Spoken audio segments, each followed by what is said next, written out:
¿Cuántos alaban el nombre del Señor? Le damos gloria a Dios por el privilegio de estar acá presente, compartiendo una porción más de la palabra de Dios. Y quiero que sepan algo, quizás muchos de los que están aquí han venido con alguna expectativa, una expectativa fenomenal. Yo quiero aprender algo nuevo, vamos a ver qué espectacular podemos escuchar. Porque cuando hay conferencia, ahora los apóstoles, ese término en los tiempos apostólicos o en el primer siglo no existía. Así es. Esto de conferencistas, de escatólogos, todo eso viene en la etapa, ahora en el griego sí se utilizó el término, pero bíblicamente no se manejaban así los siervos de Dios, los discípulos de Dios. Habían servidores, habían maestros, habían evangelistas, apóstoles, ancianos, pastores, presbíteros, episcopos. Sin embargo, nosotros en esta época moderna utilizamos algunos términos para vernos sensacional, ante la gente. Yo soy un escatólogo. ¡Wow! Espectacular suena, ¿verdad? Y de hecho la persona que está sentada espera escuchar algo fantástico, menos lo que dice la Biblia. Entonces, cuando nosotros usamos estos términos de profecía, escatología, a veces, mucho cuidado con esto, a veces somos extrabíblicos y comenzamos a ver cosas más externas e internas en la Biblia. El apóstol Pedro, en su primera carta, capítulo 4, versículo 11, dice: si alguno hable conforme a la palabra de Dios.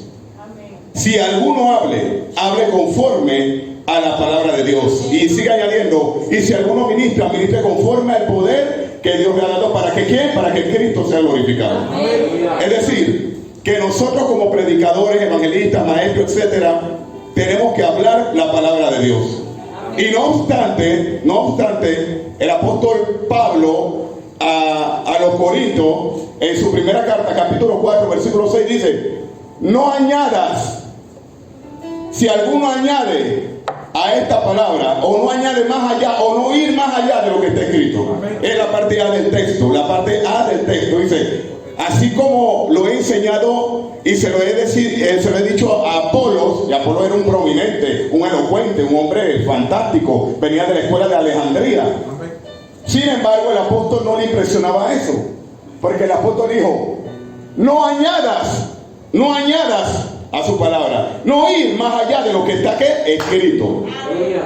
Pero Proverbios capítulo 30, 5 y 6 dice que la palabra de Dios es escudo a lo que en él espera, acrisolada la palabra de Dios. Pero añade algo en el versículo 6: no añadas a su palabra, no sea que te reprenda y seas hallado ¿qué? Mentiroso. Pero también Apocalipsis capítulo 20, 22 en adelante, 18 al 20 dice: si alguno añade a las cosas que están escritas en este libro, en esta profecía, y la palabra profecía ahí no solamente implica el libro de Apocalipsis, sino también tiene que ver con toda la palabra de Dios. Ahora, explícitamente está hablando de la revelación, el Apocalipsis que está refiriendo Juan, pero eso aplicativamente se refiere a toda la palabra de Dios, porque esa misma palabra se enfoca en otros textos bíblicos. Ahora no debemos añadir. Entonces nosotros como cristianos, como siervos de Dios, debemos acostumbrarnos y debemos ir a lo que está escrito. ¿Por qué? Porque la palabra de Dios es viva y eficaz. La palabra de Dios es suficiente para ganar las almas, para transformar vidas, no las cosas fantásticas. La palabra de Dios es como espada de doble filo, que penetra hasta partir el alma, los tuétanos, la coyuntura, discierne los pensamientos y las intenciones del corazón. La palabra es como fuego purificador, dijo Jeremías. Entonces, si la palabra de Dios es suficiente, aparte de las cosas que hay en nuestro alrededor, que tenemos que verlas para poder aplicar los tiempos, no debemos ser ignorantes a los tiempos. Sin embargo, tenemos que acatarnos a que ella nos va a llevar a toda verdad. Jesucristo dijo: el Espíritu de verdad que yo les enviaré a ustedes, capítulo 14 y 16 del libro de Juan, os guiará ¿qué? A toda verdad. Entonces, la verdad está en la palabra de Dios. Así que aparte de que seamos escatólogos, de que seamos profetas, etcétera, póngale el título que sea, pero hay que manejar la palabra de verdad. Pablo le dijo a Timoteo: procura con diligencia presentarse a Dios como obrero aprobado, que usa bien, que traza, que agarra una tijera, que agarra un bisturí, que es un sastre que está cortando una tela. Eso es lo que significa que traza bien. La palabra de verdad no se sale del cauce. Pero el problema de estos tiempos es que muchos predicadores están saliéndose de ese cauce, porque quieren escucharse fantásticos ante la gente, y que la gente diga: wow, qué fantasía. Pero todo lo que habló estaba fuera de lo que dice la palabra de Dios. Y la gente lo aplaude y la gente dice: esto es fantástico. Pero no podemos ir más allá de lo que está escrito, porque esto es suficiente para ganar alma, esto es suficiente para transformar, esto es suficiente para preservar nuestra vida hasta el final. Aleluya. Gloria a Dios. Entonces, yo quiero tocar un tema preponderante e importante. Tiene que ver con escatología, sí. Primero permítame presentarme. Jacob Perea. Bueno, mi nombre es Jarabi. Yo cuando estaba en el colegio no me gustaba que me dijeran Jarabi, es de la Biblia, Jarabi, que viene de una ciudad del Antiguo Oriente donde estuvieron los apóstoles. Mi apellido es Perea, y Jesucristo caminó y hizo su ministerio por la ciudad de Perea. Era parte de Galilea, Perea, una de las ciudades de Galilea, Judea, Nazaret, Perea. Entonces mi apellido es Perea, pero ese segundo nombre es Jarabi. Bueno, mi mamá me lo puso ahí cuando pequeño, nos llevaba a la iglesia. Jacob, yo no quería que me llamaran Jacob, porque cuando vi que significaba suplantador, o aquel que suplanta. Cuando yo iba al colegio, la gente me decía, y en la escuela dominical: ¡estafador! Me decían: ¡estafador! Y yo tenía como un gran conflicto, hasta que cuando vi la historia yo me di cuenta por qué mis padres me pusieron Jacob, aquel que luchó contra el ángel. O sea, luchó por su bendición, y más adelante se convierte en algo profético, que era la ciudad o la nación de Israel, el cual traería el Mesías. Entonces dije: déjame con Jacob, aquel que lucha, ¿ok? Así es que, entonces venimos de un ministerio llamado Queruso, Ministerio Queruso, Mensajero del Reino, desde los aproximadamente 12 años que me bauticé. Tengo 44, joven, quizás uno de los más jóvenes aquí.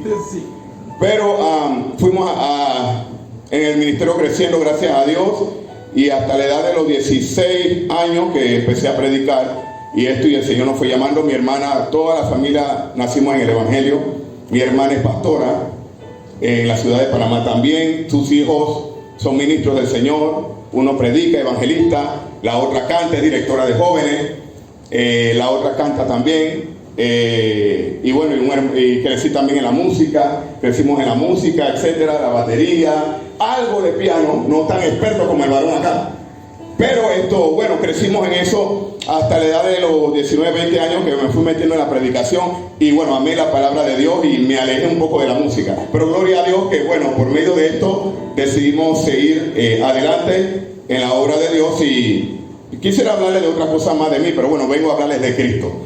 Amén. Así que primero es mi carta de presentación. Amén. Así que, y lo otro es que la importancia de compartir temas de esta índole para los tiempos que estamos viviendo. Yo quiero que abramos nuestras Biblias, ¿ok? En el tiempo que nos queda, en Mateo capítulo 24, vamos a hablar algunas características de estos tiempos de conflictos antes del arrebatamiento. Tiempos de conflicto antes del arrebatamiento. Y yo estaba tratando de buscar algunos textos, y me vino en mente Mateo 24, 1 Tesalonicenses 4, que esos son realmente textos, y más 1 Tesalonicenses 4, que nos habla a nosotros acerca de el arrebatamiento, que nos habla a nosotros del arrebatamiento, la palabra correcta, arrebatamiento, ¿ok? Es que vamos a hablar tiempos de conflicto antes del arrebatamiento, pero para poder hablar de tiempos de conflicto antes del arrebatamiento, tenemos que entender el concepto arrebatamiento, que es implícito allí. Tenemos que entender cuál es el concepto de arrebatamiento. Y aunque la palabra arrebatamiento tiene que ver con rapto, bueno, en sí la palabra no precisamente va directo al rapto secreto, como lo hemos conocido durante muchos años. Y yo quisiera hablarles de algunas introducciones antes de esto, porque hay varias escuelas de interpretación. Hay muchas escuelas de interpretación, aproximadamente 4, y se han ido añadiendo otras, en el cual ha traído mucho conflicto en cuanto a lo que es la escatología. Y a veces nos evadimos el tema central, que es Cristo, o es estar apercibido de los tiempos finales para predicar a Cristo y que la gente conozca más a Cristo, y a veces terrorificamos el asunto de la escatología. La terrorificamos más para que la gente vaya más a lo externo que a la palabra. Es que nadie se va a convencer por asuntos externos, sino por lo que dice la Biblia. Entonces yo quiero ser bastante céntrico y bíblico en lo que vamos a tocar. ¿Ok? En lo que vamos a tocar. En Mateo capítulo 24. ¿Ok? Yo lo tengo. Quiero que sepan que yo también traje Biblia por ahí, pero me gusta más la tecnología. Me gusta más la tecnología porque como es más práctico, no se me vayan a ofender, hermano, los que están ahí al frente. Porque una vez un pastor llegó y que usted va a predicar, y que sí. Y yo tenía mi en ese tiempo tenía una tablet. Dije, ¿y usted va a predicar con eso? Y yo le dije a él, ¿quién va a predicar? ¿Esto? O yo, o el vaso que Dios va a utilizar. Y después que terminé de predicar me dijo, hermano, ven acá, quiero invitarlo, que no sé qué, que discúlpenme, hermano. Y ahí pude entender que realmente lo más importante es lo que está adentro, el contenido, la palabra de Dios. Amén. Entonces, capítulo 24. Cuando salió Jesús del templo y se iba, se le acercaron los discípulos para mostrarle los edificios del templo. Mas respondiendo él le dijo, ¿veis todo esto? En verdad os digo, no quedará aquí piedra sobre piedra que no sea derribada. Y entonces él, sentado en el monte de los olivos, se le acercaron los discípulos en privado. Ahora lo llevaron en privado para hacer una pregunta más interna, más privada. Y le dijo a él, dinos, ¿cuándo sucederá esto? ¿Y cuál será la señal de la venida, de la consumación de este siglo? Estoy leyendo la versión Reina de las Américas. ¿Ok? Entonces, hasta aquí lo quiero dejar. ¿Ok?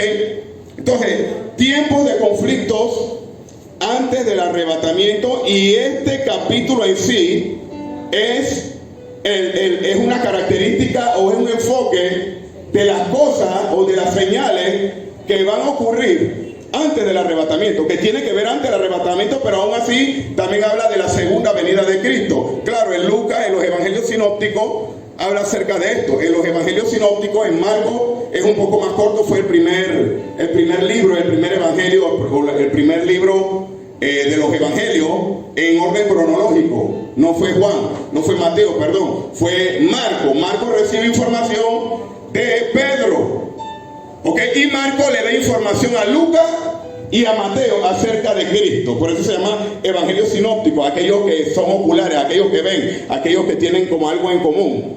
Entonces, la historia de estos escritos habla de que vamos a ver varias características de lo que Jesucristo quiso decir. Pero en Mateo 24 habla más explícitamente, porque este capítulo, para poder entenderlo, hay que leer el capítulo anterior, valga la redundancia, el 23.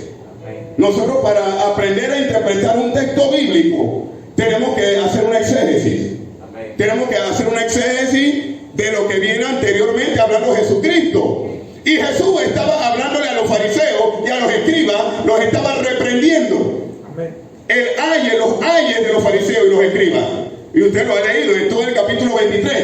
Y dentro de allí, él está hablando de que la ciudad de Jerusalén será destruida y quedará en ceniza. En sus primeros textos habla de que la ciudad de Jerusalén será derribada y consumida en ceniza. Y ellos quedaron con esa incertidumbre. ¿Cómo es que va a quedar esta ciudad en ceniza? Y ellos veían el templo como algo maravilloso. Lo veían como algo maravilloso porque, claro, en ese tiempo la magnitud del templo, precisamente ya este templo de Herodes, ¿okay? El templo de Herodes el Grande. Y claro, ellos nunca pensaron que este templo o que Jerusalén podía ser destruida o derribada. Nunca lo pensaron. Entonces Jesucristo utiliza esta coyuntura para hablar de su segunda venida. Pero el tema principal del capítulo 24, el tema principal es la destrucción del templo.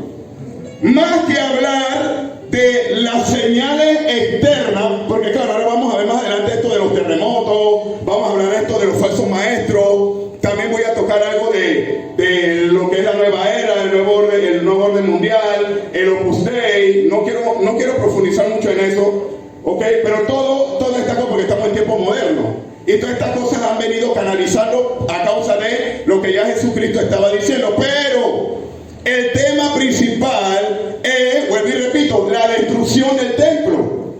La destrucción del templo. Entonces, si alguien quiere interpretar Mateo 24 o los textos paralelos que están en los evangelios sinópticos y comienzan a hablar acerca de las señales del fin del siglo y asustan a la gente porque vino un terremoto en tal lugar, ya Cristo viene. Porque de repente hubo un tsunami, ya Cristo viene. O porque de repente hubo huracanes, ya Cristo viene. Sin embargo, estas señales ya estaban aconteciendo mucho antes. Mucho antes, o sea, siempre han habido este tipo de señales externas. Y la gente, escucha esto, hermano, porque esto es muy importante entenderlo. Hay muchas personas que le prestan más atención a las señales externas que a las internas, que realmente concierne a la iglesia del siglo XXI, porque estamos en el siglo XXI y esto estamos hablando hace más de 2022 años atrás, y Jesucristo estaba persiguiendo a ellos que iba a venir una persecución romana, que el imperio romano iba a venir a asediar a Jerusalén. Ese es el punto principal, porque hay tres preguntas que hace. Las tres preguntas, hay que hacerle pregunta al texto. Y la primera pregunta la vemos en el versículo 2, cuando dice: ¿veis todo esto? Os digo, no quedará aquí piedra sobre piedra. Jesucristo ya le está hablando de la destrucción del templo. Entonces, fundamentalmente tenemos que partir de esa premisa, la destrucción del templo. Entonces, ahí en el versículo 3, cuando Él se sienta en el monte de los olivos, entonces ahí vienen los discípulos a hacerle dos preguntas. ¿Cuándo sucederá esto? ¿Y cuál será la señal de la venida de la consumación de este siglo? Ahora, escuchen. Este capítulo se divide en dos partes. La primera parte, hasta el versículo 31, habla de la destrucción del templo. Sí, no podemos entrar directamente que estas eran señales de la venida de Cristo. Los primeros versículos están hablando de la destrucción del templo. Y Jesucristo le estaba dando a entender a ellos que así como el templo va a ser destruido, también Él quería semejar este suceso con su segunda venida. O sea, lo quería comparar con su segunda venida. Entonces nosotros podemos aplicar este texto tanto en el pasado y aplicarlo al presente. Tanto en el pasado como en el presente. Pero no podemos obviar estos acontecimientos o estos conflictos que va a hablar Jesucristo aquí a continuación. Él va a hablar de varios conflictos, ¿ok? Y yo quiero enumerar, si el tiempo me da, aproximadamente 7 conflictos. ¿Qué es un conflicto? Tiempos de conflicto. Conflicto es una lucha. El conflicto es una guerra. El conflicto es un momento de tribulación, de prueba. La palabra griega conflicto allí está hablando de alguien que está bajo una presión. Y quiero que sepan algo: toda la vida el pueblo de Dios ha vivido en conflicto. No solamente en el siglo XXI, porque muchos de los que están aquí sentados quizás pensamos que porque estamos pasando pandemia, ya Cristo viene. Ya Cristo viene porque estamos viviendo el COVID. No, hermano, para el tiempo de Martín Lutero, Juan Calvino, la Reforma, hubo peores que esto. Peores que esto. ¿Y usted cree que no hubo cristianos que andaban escondiéndose que ya Cristo viene, y cuidado, que sálganse de la escuela, no estudien, no se preparen, no se capaciten, hermano, vamos a predicar porque ya Cristo viene? Y eso trajo una monotonía y una mediocridad. Y cuando la gente piensa de esta manera, en vez de la iglesia avanzar, se detiene. ¿Por qué? Porque si ellos vivieron pandemia desde el primer siglo y no se ha detenido y el evangelio sigue creciendo, ¿cuánto más a nosotros en este tiempo, hermano? ¡Aleluya! ¿Qué quiero dar a entender a nosotros, a ustedes esta tarde? De que hay señales externas que siempre han habido, pero hay señales visibles, espirituales, que dejamos pasar por desapercibido. Dejamos pasar por alto. La iglesia de Cristo de este tiempo está dejando pasar por alto algunas señales o algunos conflictos que está viviendo la iglesia. Y yo veo que estamos viviendo conflictos quizás peores que los que vivieron ellos. Lo único que ellos eran más valientes que nosotros, porque ellos estaban viviendo la persecución del imperio romano y aún así predicaban el evangelio. Aún así estaban firmes en la fe. Aún así nada ni nadie los detenía. Aún así no se encarcelaban con tapabocas ni cubrebocas. No, ellos predicaban porque ellos vivían y sabían la verdad. Entonces es importante y preponderante entender que aunque hay conflictos, que siempre lo ha habido, también hay una palabra explícita que es eterna, que nunca cambia. La palabra es ayer, sé que se la hierba, marchita se la flor, mas la palabra de Dios permanece para siempre. Siempre la lucha y los conflictos van a estar presentes, pero la palabra de Dios tiene que estar por encima de nuestros conflictos. La palabra de Dios tiene que estar por encima de nuestros conflictos. Y escucha esto, uno de los primeros conflictos, conflicto número uno, y yo lo voy a hacer tajante, directo, en el versículo 4. El versículo 4, el primer conflicto. El primer conflicto, y es el que dejamos pasar por desapercibido. El conflicto de los falsos cristos, los falsos apóstoles, los falsos maestros, entre otros. El versículo 4, escucha esto, el versículo 4, miren lo que dice. Respondiendo Jesús les dijo: mirad que nadie os engañe. Aquí todavía está hablando de la destrucción del templo, no está hablando del fin del tiempo. Recuerden, la palabra cuando Jesús dice ¿cuándo serán las señales del fin del siglo? No estaba hablando del siglo XXI. Escuche, no está hablando del siglo de la era de ellos. Porque el fin iba a terminar cuando iba a destruirse el templo. El fin del siglo que ellos estaban viviendo iba a terminar en la destrucción del templo. Es decir, que cuando el templo sería destruido, ya no iba a haber adoración, ya no iba a haber sacrificio. Iba a traer más conflicto de lo que tenían, porque ahora ellos tenían que vivir por fe y aún acostumbrarse a depender de Dios, no por el templo. Aleluya. Pero por eso más adelante Jesucristo dijo: he aquí uno mayor que el templo. He aquí uno mayor que el templo. Cuando Jesucristo utilizaba estas palabras era para confrontar a los fariseos, a los judíos, y darle a entender que lo que él traía, que lo que él iba a predicar, lo que iba a traer, tenía mayor preponderancia que lo que había hablado Moisés y el antiguo pacto o la ley. Aleluya. Y cuando él dijo: he aquí uno mayor que el templo, él está dando a entender: no le presten importancia al templo, porque el templo va a ser destruido. Pero Cristo es el verdadero templo. Aleluya, es lo que estaba diciendo. Yo soy el verdadero templo y tienen que mirarme a mí para realmente saber las cosas del fin. Ahora, escuche esto: los falsos cristos, los falsos apóstoles, los falsos maestros. Y esto lo vamos a ver paulatinamente también en los versículos 21 y 24. Se repite de una vez, porque no quiero dejar pasar por alto esto. ¿Ok? En el capítulo 24, 21 y 24, ¿ok? Ahí están los otros textos. Miren lo que dice: porque habrá entonces una gran tribulación, y esa gran tribulación allí no necesariamente está hablando de algo futuro. Escuche, sí tiene que ver con lo que puede venir, que se habla del anticristo, ¿ok? Se habla se habla de la apostasía. Pero está hablando que también ellos iban a vivir gran tribulación en ese tiempo. Y le estaban viviendo. O sea, toda la vida la iglesia ha vivido tribulaciones. Sí. Y quiero que sepan algo. Quizás han vivido hasta más grandes tribulaciones que las que estamos viviendo nosotros. Nosotros estamos aquí cómodos. Podemos entrar aquí, mire, tomar aire acondicionado, sentarnos, pagar un boleto de $10, tranquilo. Y aún así, seguimos pensando que estamos incómodos. Y no queremos hacer la obra de Dios. Y no queremos predicar el evangelio. Y no queremos hablar de Cristo. Entonces, cuando Él está diciendo a ellos, habrá una gran tribulación, tal como nunca la ha habido desde el principio del mundo hasta ahora. Ahí todavía está hablando de la destrucción del templo. No vamos a salirnos del contexto. El tema principal allí es ese conflicto de la destrucción del templo. Pero también tiene aplicación implícita cita para el futuro. Aleluya. Es decir, todo lo que Jesús está mencionando allí tiene que ver con la destrucción del templo, pero él está haciendo una comparación del fin del mundo, que eso lo vamos a ver en los versículos finales de su segunda venida. Entonces, para poder interpretar bien este texto, no podemos ir de una vez o directo a decir la segunda venida de Cristo. Porque ellos estaban esperando una venida de Cristo de manera de juicio.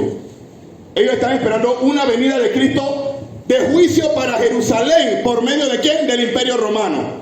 Esa es una parte. Pero también Jesucristo le estaba diciendo a ellos que así como está ocurriendo esto, también en el final, en el fin de los tiempos, antes de su segunda venida, cuando él venga visiblemente, también van a ocurrir estas cosas. Es decir, los falsos maestros, los falsos profetas. Ahora bien, quiero meterme en un punto que es difícil. El versículo 22.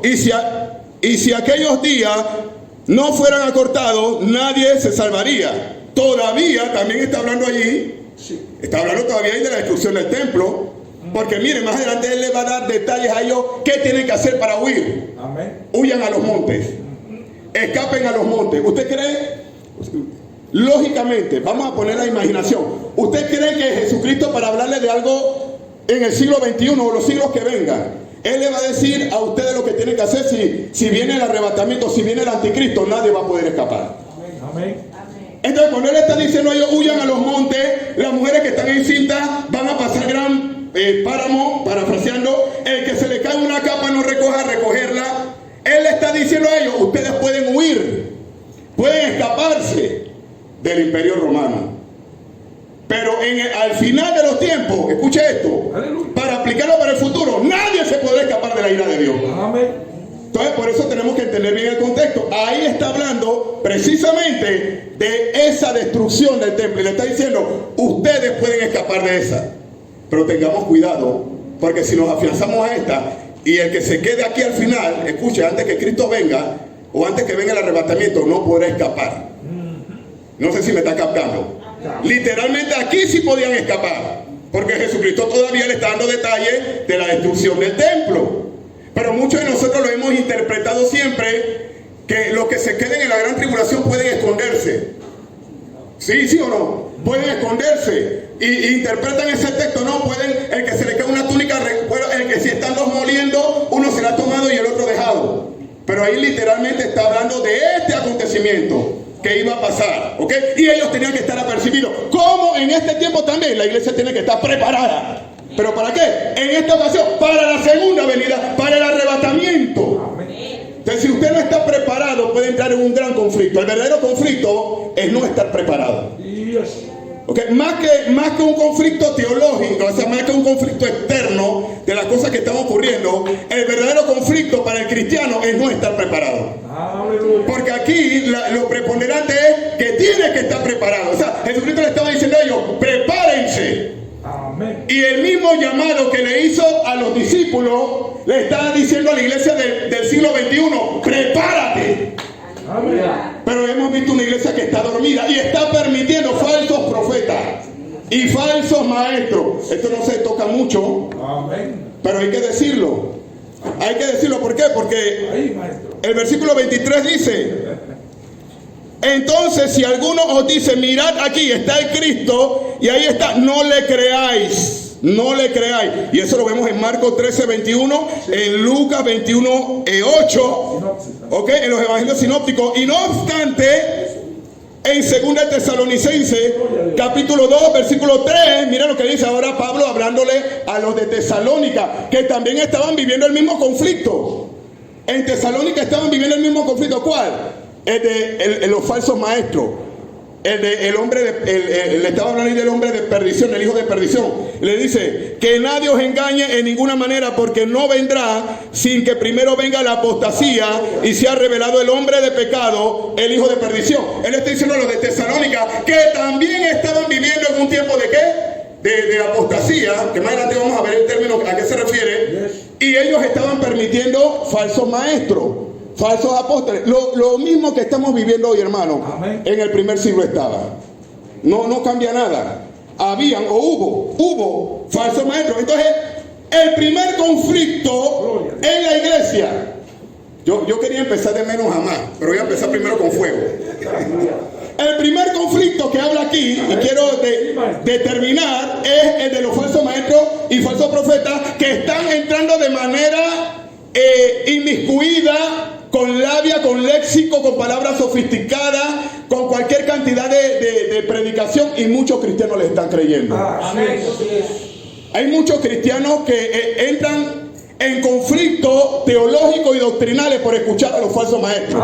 Y Pablo le dijo allá a Timoteo en Éfeso se estaba viviendo el contexto con la diosa Diana, el templo de la diosa Diana, Artemisa, y aquella gente que estaban teniendo orgías y venían de este contorno o entorno a traer prácticas falsas a la iglesia. Y se metían inmiscuidamente, pero Pablo no lo dejó pasar por alto, como muchos de los pastores hoy lo permiten. Sí, porque la persona está bonita, porque la persona habla bonito, porque la persona tiene un buen trabajo, o porque la persona tiene un puesto prominente, y la persona viene con alguna ideología rara y lo ponen aquí adelante. Lo ponen adelante a hablar, a predicar, a enseñar. Y escuche esto denota que estamos entrando en conflicto de falsas doctrinas. Sí, conflictos de falsa doctrina. Aleluya. Y cuando nosotros, escuche bien, pensamos más en los terremotos. Cuando vino el asunto del COVID, la gente estaba asustada. Pastores cerraron sus iglesias.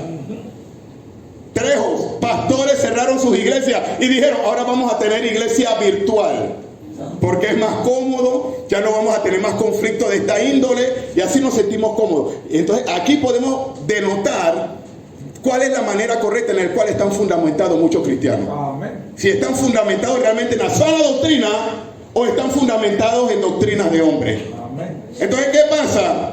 Falsos maestros siempre lo hubo, y antes de la destrucción del templo hubo falsos maestros. Amén.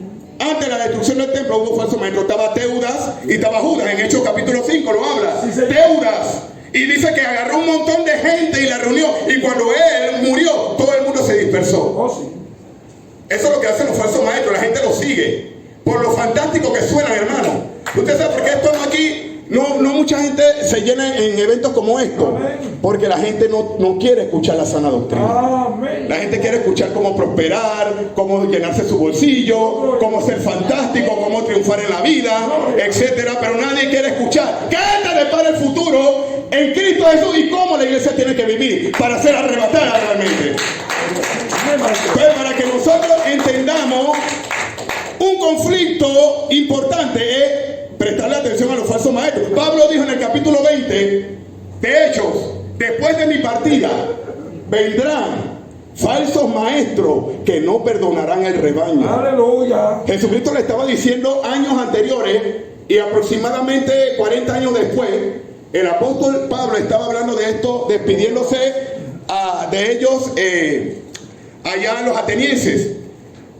Pablo le está diciendo, van a venir falsos maestros que no perdonarán el rebaño, lobos rapaces. Esa palabra lobos rapaces implica alguien que viene feroz, pero con apariencia de piedad.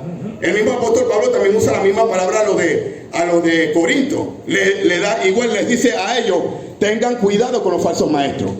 Porque escucha, hermano, si hay algún conflicto tan grande que puede traer declive en la iglesia, son los falsos maestros, los falsos apóstoles, los falsos profetas, y a veces no le prestamos atención a eso. Aleluya. Entonces, quiero que graben esto, hermano. Más que los terremotos, más que las señales externas, hay señales internas que nos pueden llevar a la perdición si no prestamos atención. Amén. Entonces, hay que cuidar la sana doctrina.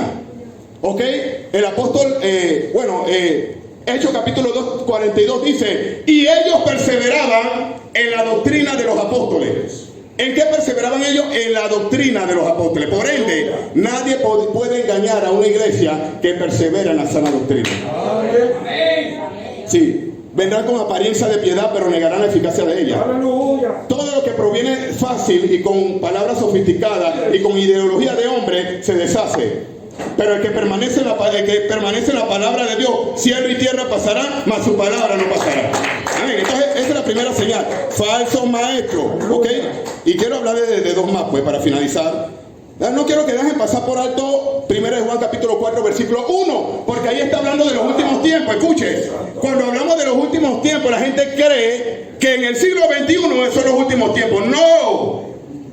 En tiempo de Martín Lutero hubo pandemia y ya ellos estaban pensando que Cristo venía. En tiempo del primer siglo, el apóstol Juan, mire lo que escribe en el capítulo 4 versículo 1. Tengan cuidado. Capítulo 4 versículo 1. Y este texto es importante entenderlo. Amados, no creáis a todo espíritu, sino probad los espíritus si son de Dios. ¿Qué significa probar? Discernir. La palabra probar es como alguien cuando va a la escuela y pasa el examen y se gradúa. La palabra probar también tiene que ver con algo que se gradúa. Probad los espíritus si son de Dios. ¿Y qué espíritu? No habla de demonios, habla de personas, es decir, de la conducta del cristiano, del individuo o del que entra a la iglesia. Probar los espíritus. ¿Y cómo lo vamos a probar? ¿Con qué? Con la palabra. Este es el termómetro el cual identifica cómo estamos espiritualmente, doctrinalmente hablando. Probad los espíritus si son de Dios. Y sigo, porque por ahí dice, para ver si son de Dios, porque muchos falsos profetas han salido por el mundo. Miren, no, pero el contexto dice, amados, han escuchado que vienen los últimos tiempos y ya estamos en el último tiempo. Y el apóstol Juan lo dice, ya. Estamos hablando de qué? De 2022 años atrás. Ya estamos en los últimos tiempos. Pero no es como nosotros que estamos asustados de que, ay Dios mío, y por las redes sociales, peor. Hay cristianos que se dejan llevar por las redes sociales y entran en un pánico. Ay, que el mundo se acaba. ¿Por qué? Porque viene un tsunami, hermano, siempre ha ocurrido. Disculpen por ser redundante, es que quiero que esto quede plasmado en la mente, de que hay señales que no dejamos pasar por alto y no le prestamos atención. Aleluya. Muchos falsos profetas han salido del mundo. Entonces, ¿cuál es el verdadero conflicto que la iglesia debe librarse en este tiempo? Cuidado con los falsos maestros. Cuidado con los falsos profetas. Vienen vestidos de ovejas, hablan bonito, tienen grandes puestos, llenan multitudes de estadios. Hermanos, démosle gracias a Dios que aquí habemos como 20 o 30, aleluya, pero gracias a Dios que estamos predicando algo sano, aleluya. Estamos hablando sana doctrina, no estamos hablando fantasía. Entonces la iglesia tiene que tener cuidado con esto, ¿ok?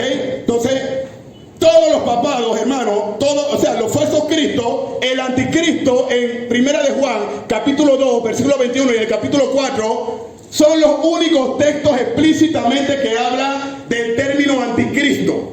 Ya claro, yo sé que muchos hablan de la bestia, muchos hablan del hijo de perdición de 2 Tesalonicenses. Y claro, no quiero entrar en conflicto en cuanto a escuelas escatológicas, porque hay varias. Está la premilenialista, está la postmilenialista, está la amilenialista. Yo abrazo parte de esa doctrina, pero también soy premilenialista histórico. No tengo tiempo para explicarle eso. Porque un hermano dice, ¿eso con qué se come? Pero si usted creció bajo una teoría premilenialista, le va a costar creer a otro hermano que hable de otra postura, ¿me explico? Y hasta le dirá falso maestro, porque usted está acostumbrado a hablar desde la perspectiva de su teología o de lo que usted aprendió. Pero tenemos que leer las demás. Le hago un llamado, investigue las demás posturas, para que, dice un escritor, nosotros tenemos que agarrar una de cada una y cada una nos puede servir. Nos puede servir para el fin de los tiempos. Amén. Entonces, anticristo es aquel que niega a Cristo.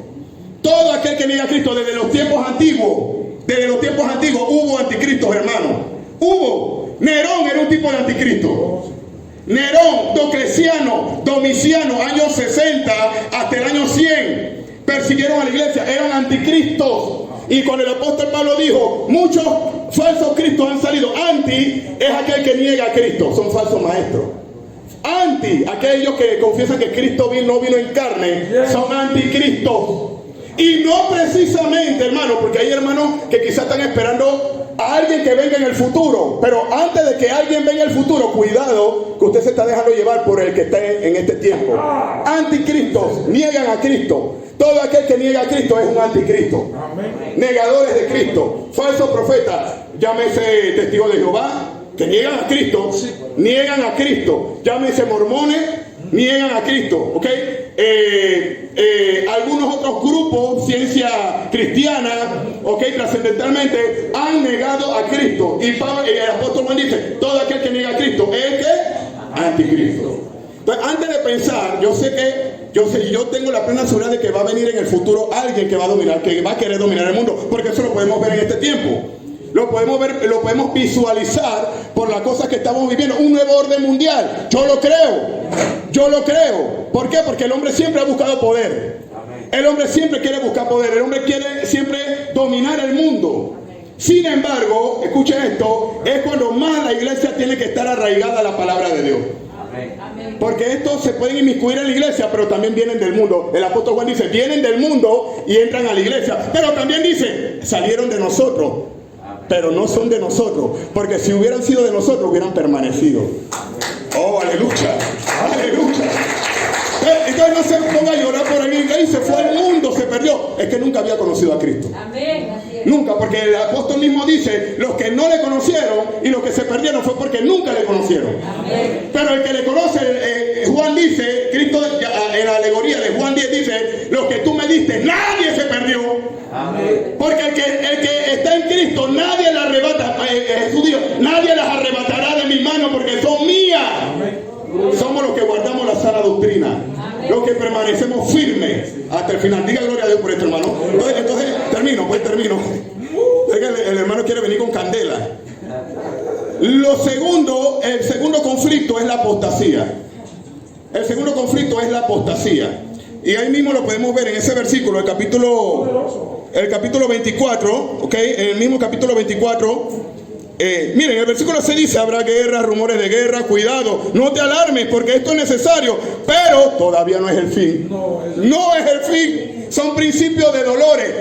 Y me dijo un gran maestro bautista, cuando estaba estudiando con bautistas también, porque estudié con pentecostales y estudié con bautistas, decía, los principios de dolores siempre han ocurrido. Sí, los principios de dolores siempre han ocurrido. Es como Jesucristo en el griego está hablando de una mujer que da luz, que tiene dolor de parto, que tiene ese dolor. La iglesia siempre ha pasado por principios de dolores. ¿Y desde cuándo es? Desde ese tiempo de la destrucción del templo hasta el tiempo en que los apóstoles estaban predicando, y ahora en el siglo XXI todavía seguimos viviendo estos principios de dolores. No es que ahora estamos iniciando, no. Ya venimos con principios de dolores desde hace tiempo, desde 2022 años atrás. Pero ahora estamos más cerca que nunca de la venida de Cristo. Sí, porque mientras más pasa el tiempo, más cerca estamos. Y no debemos dejar pasar por desapercibido esto, hermano. Porque mientras más pasa el tiempo, aunque lo veamos lejos, más cerca estamos. A ti y a mí, ¿qué nos concierne? No identificar las señales externas, porque el día ni la hora nadie lo sabe. Ahí mismo en el contexto, ni aún los ángeles. Y le voy a comentar algo acá. Yo en particular estudiando esto me di cuenta que no es que Jesús no sabe. Sí, porque Él cuando resucitó tomó toda potestad. Y Él cuando estaba en la tierra decía que conocía los pensamientos del hombre. Y si Él conocía el pensamiento del corazón del hombre, porque no tenía necesidad de que nadie le dijera. Usted lo ha leído. Aleluya. Y ahora en Mateo 28 dice, he aquí, toda potestad me es dada en el cielo y en la tierra. Lo conoce todo, Él es omnisciente. Amén. Pero Él se somete a su labor salvífica. Amén. Hasta que el Padre le diga. Exacto. Pero yo, ahora no me digan que yo soy falso por esto. Yo tengo el concepto, leyendo esto, de que el Hijo lo sabe. Porque el Hijo es Dios. Pero el Hijo se somete a la voluntad del Padre. Porque dice primera de Corintios capítulo 15, 45 en adelante, que entonces al final Él entregará el reino del Padre. Oh, aleluya. Él se somete. Aunque Él es Dios, Él se somete al Padre. Así es. Entonces, la apostasía, ¿qué es? Apostatasis, negar la fe, ir en contra de la verdad. Hay cristianos que están negando la fe. Este es un conflicto antes del arrebatamiento. Hay mucha gente negando la fe. Dice el apóstol Pablo, negará la fe escuchando espíritus engañadores y doctrina de demonios. Segunda de Pedro capítulo 2. Segunda de Timoteo capítulo 4. Negarán la fe escuchando espíritus engañadores y doctrina de demonios. ¿Y cómo llega esto? Cuando ya no se conforman a la sana doctrina. Ya no se conforman a la verdad, sino que quieren escuchar fantasía. Fantasía, cuentos de la cripta. Hablando en el argot acá. Sin embargo, la apostasía, Himeneo y Fileto entraron en apostasía, predicaron de que ya la venida de Cristo había llegado.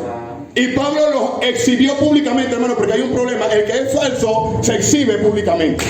Gloria. Sí, sí, de verdad.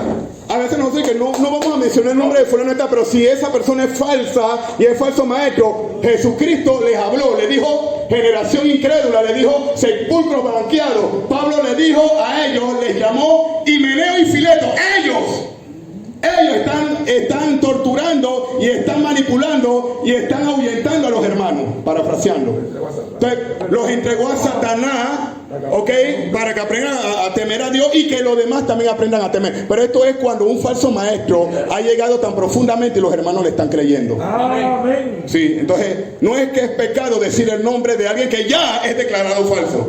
Pero si hay alguien que está dispuesto a arrepentirse, hay que rescatarlo, hermano. Hay que confrontarlo, hay que contender ardientemente por la fe. Judas 3. Contender ardientemente por la fe. Entonces Dios está llamándonos a nosotros en esta conferencia que no solamente aprendamos teoría, sino que aprendamos a fundamentarnos en la palabra, a presentar defensa, dice 2 de Pedro capítulo 3, 15, 16, a presentar defensa de la palabra de Dios. Amén. Entonces, estos son uno de los tiempos, la apostasía, conflicto con la apostasía, y hay muchas cosas que hablar. Entonces, señal número 4 o conflicto número 4, ¿ok? En este conflicto es importante entender también el versículo 7. Mira lo que dice el versículo 7.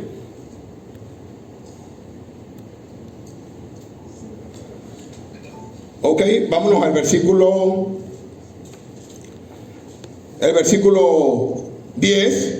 Muchos tropezarán entonces y caerán y se traicionarán unos a otros y unos a otros se odiarán. La falta de afecto entre hermanos. Uno de los grandes conflictos que hay en la iglesia es la falta de afecto entre hermanos. Y ahí mismo el contexto dice, y por haberse multiplicado la maldad, ¿el amor de qué? De muchos se enfriará. Se estaba enfriando en la destrucción del templo porque ellos estaban en conflicto. Porque cuando hay guerra y cuando hay confusión, los hermanos entran en conflicto. Los judíos estaban en conflicto. Pero Jesucristo también le estaba hablando hacia el futuro. De que hay hermanos que han perdido su primer amor. De hecho, allá a los de Éfeso, en Apocalipsis 3, dice, vengo contra ti que has dejado tu primer amor. Y por haberse multiplicado la maldad, el amor de muchos, ¿qué? Se resfriará, dice el griego. Se resfriará. Es decir, el amor menguará. El amor cambiará de temperatura. Hermano, cuando uno no siente amor por el hermano en Cristo que cayó, usted está en problema, en conflicto. Usted está entrando en un conflicto en Cristo Jesús. Mucho cuidado, ¿ok? Porque a veces nosotros amamos a los unos, pero no amamos a los otros. La Biblia dice, amamos los unos a los otros. Entonces, una de las señales o de los conflictos prominentes es hermano, este conflicto que habla aquí en el versículo 10. ¿Ok? Odiarse unos a otros. Odio, aquí habla de odio. Usted se imagina un hermano odiando a otro. Entonces, estas son señales que no tomamos en cuenta. Pero la gente está detrás de los terremotos. Están detrás de los tsunamis. Y quieren ganar seguidores en redes sociales. Pero estás odiando a tu hermano. Estás dejando tu primer amor. Y no, la palabra amor aquí es agapao, ágape. Ahí la palabra griega filio, amor filial. Aquí probablemente está hablando de un amor entre hermanos. Pero si tú no tienes el amor ágape, pierde todo lo que concierne al amor. En todos los sentidos. En todos los sentidos. Tanto el filio, tanto el ágape, tanto el eros. Hay otro amor que es estorge. Y el otro es hiper. Más adelante hablaremos de eso. Entonces, terremotos y demás son señales visibles, pero la que tiene que ver con el corazón, ama a tu hermano. Conflicto, cuando la iglesia entra en conflicto es porque deja de amar a su hermano. Ese es un verdadero conflicto que hay en la iglesia. Guerra entre hermanos, entre pastores, entre evangelistas, entre denominaciones, no que tú eres la mejor, no que yo soy de acá y tú eres de allá. Héctor, Pablo dijo, nosotros somos de Cristo. Le dijo lo de Corinto, sea Pablo, sea Cefa, sea Apolo, dije yo de Cristo. Hay que enseñar eso a la gente, si no vamos a entrar en un gran conflicto. ¡Aleluya! Conflictos antes del arrebatamiento. Si Cristo viene ahora mismo, si viene el arrebatamiento y usted está en conflicto, se queda. No, pero ¿qué pasó con los terremotos? Sí, siempre han estado, pero usted tiene que reconciliarse con su hermano. Ven, reconciliarse con su hermano. Entonces, gloria a Dios. Guerras y rumores de guerra. Otro conflicto. No quiero meterme mucho en esto. Los otros hermanos hermanos que van a tocar temas escatológicos en esa parte, ¿ok? La ciencia aumentará. La ciencia aumentará. Daniel capítulo 12, versículo 4. Sí, señor.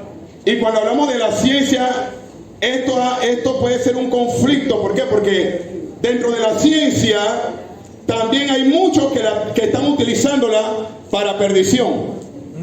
Sí, hay gente que dice no me gusta el internet, no me gustan las redes, pero este es el momento en que debemos de utilizar todo este tipo de adelanto científico para propagar el evangelio. Hermano, no hay otra cosa de que yo usar esto y esto es para predicar y para propagar el mensaje, para enseñarlo. Amén. Los hermanos, si la gente quiere creer que yo ando chateando esto allá a ellos. Pero lo importante, como dijo en Daniel capítulo 12:4, Daniel ya estaba hablando, anticipando hacia el futuro de que la ciencia aumentará. Y esto tiene que ver con acontecimientos antes del arrebatamiento. Y lo hemos visto paulatinamente. Sí. Tenemos tecnología, hermano, y aún así la iglesia no le está aprovechando. Así es. Tenemos la tecnología y la iglesia, y Dios le va a rendir cuenta a usted por no saber usar la ciencia. Amén, así es. Amén, diga gloria a Dios por esto. Ahora bien, Gloria a Dios. y listo, pues hermanos, lo otro, los problemas que están aconteciendo a nivel mundial, el problema de la ONU, el problema del nuevo orden mundial, hermano, que aquí cuando entramos en el asunto de los falsos maestros, el asunto del nuevo orden mundial, es el asunto del Opus Dei. En la iglesia está, en estos días me di cuenta de que hay pastores, hay ministros, no vamos a mencionar nombres ni nada, que están uniéndose a otros grupos y diciendo, no, estos son mis hermanos en Cristo. Se están uniendo con satanistas, se están uniendo con LGBT. el LGTB, el nuevo orden mundial, el asunto de género, de la igualdad de género. Y hay predicadores en Estados Unidos que están predicando y aceptando a lesbianas en los púlpitos. Sí, lesbianas en los púlpitos y diciendo no, que Dios nos ama a todos, y han convencido a la hermandad a que crean que Dios ama eso. Ministros homosexuales en una iglesia, no voy a mencionar nombres, en una iglesia se está ordenando pastores gays. Gays se están ordenando, hermano, y se están poniendo en el púlpito a predicar. Y dice que sienten la presencia de Dios y sienten el Espíritu Santo y todo lo demás. Pero hermano, hemos podido ver que esto es parte del conflicto de los últimos tiempos. Y si a usted le convencen que eso es correcto, usted está perdido. Si usted acepta esa mentira, usted está perdido, hermano, tiene que arrepentirse.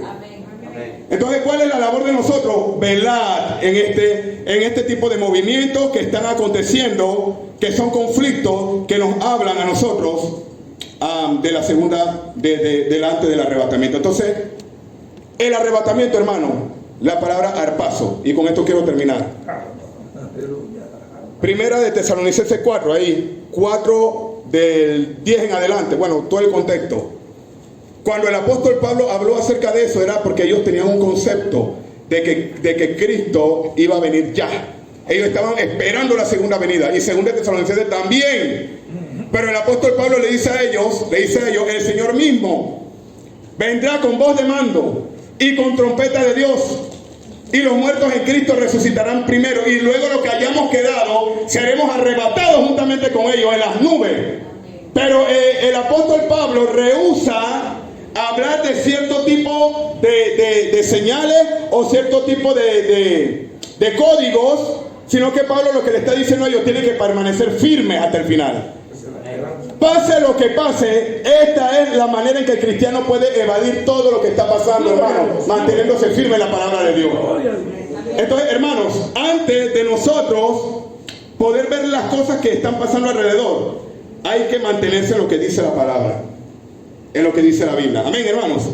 Gloria a Dios. Entonces, quiero hacer un llamado a los pastores que están aquí, a los ministros, a los que predicamos, que no permitamos que los conflictos entren a la iglesia. Estos que mencioné anteriormente. Que no permitamos que este tipo de ideología vaya desarrollándose en la iglesia. Oh, gloria al Señor. Sí, hermano. No permitamos, hermano, que por una falsa doctrina usted pierda su salvación. No permitamos, hermano, que por una ideología extraña usted deje de estar firme en la fe. Aleluya. Entonces el apóstol Pablo le dijo a ellos, manténgase firme en la fe. Amén. Entonces la mejor manera de salir de estos conflictos es confiando en Cristo, confiando en su palabra. Confiando en Cristo, confiando en su palabra. Y hermano, y probablemente usted y yo no estemos aquí dentro de 50 años más adelante, pero sea que no estemos, hermano, vamos a enseñar a los que vienen detrás a permanecer firmes en la palabra de Dios. Aleluya, Dios les bendiga.